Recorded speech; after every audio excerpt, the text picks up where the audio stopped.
There's an airfield immediately behind the main grandstands at Le Mans, and on the Saturday morning of the start, it must be one of the busiest in Europe.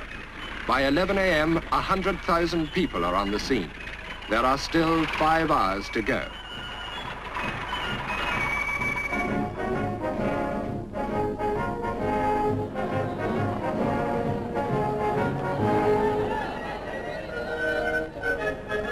In the town, every hotel and spare room in private houses has been booked up months ago.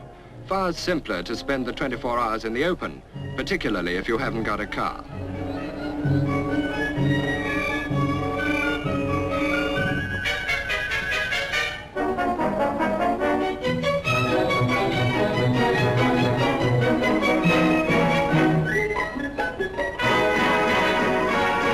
By noon, 150,000 people have arrived. The weather promises to be perfect. It's June in central France and the midday sun is hot. 4 hours to go.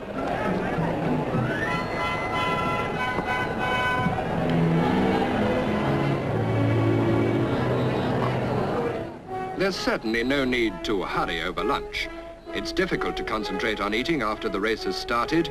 That's still in 3 hours' time. And the crowd is now up to the 200,000 mark. Now there's a separate buzz of interest as each car swings in from the paddock to splutter and blast its way gingerly through the crowd towards the pit. The Mercedes are pushed in, led by the Fangio Moss car.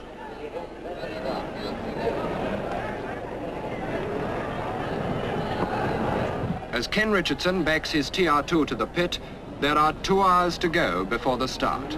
Now the white and blue racing colours of the Cunningham entry carry the hopes of 2,000 American spectators. The final touches of preparation are conducted with unhurried calm. Alors, au sort, le Jaguar vient de signer au 200e.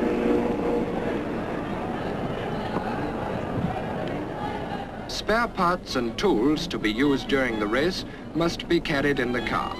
They are officially checked and an inventory is made. The Bristol is expected to cover about 2,000 miles during the race.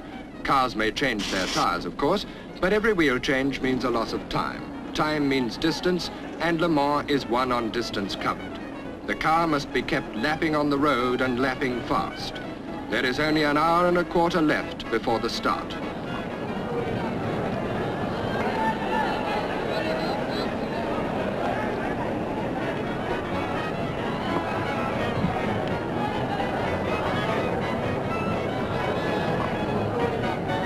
In the Bristol pit, team manager Selby completes his preparations, and in the Jaguar pit, it's the same routine. Fuel, oil and water tanks are topped up, 37 gallons of petrol, 3.5 of oil. Then the tanks are officially sealed, and those seals can only be broken at the pit by the marshal, and that only after the car has completed 32 consecutive laps throughout the race. It's a regulation which has cost many a hope of victory in the past, and will do so again.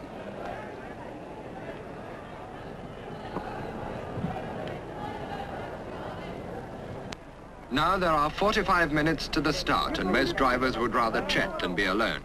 But any anxiety they may feel is well concealed, and Tony Rolt and Duncan Hamilton leave their final briefing in characteristic form. Parnell and Collins of Aston Martin keep an eye on Malioli of Ferrari.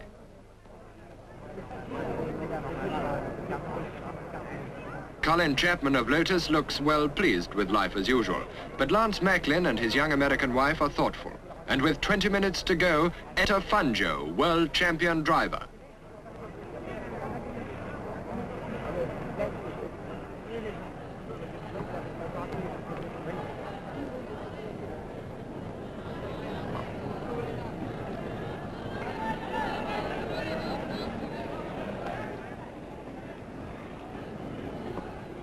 The gendarmes have cleared the pit area of pass holders. The rest of the road is empty. 10 minutes to go.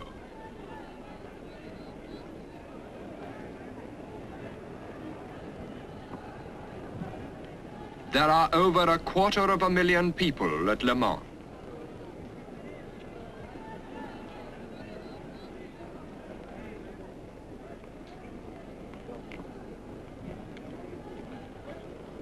With the cars lined up by engine sires and parked in echelon, their motors silent, drivers begin to take up station opposite.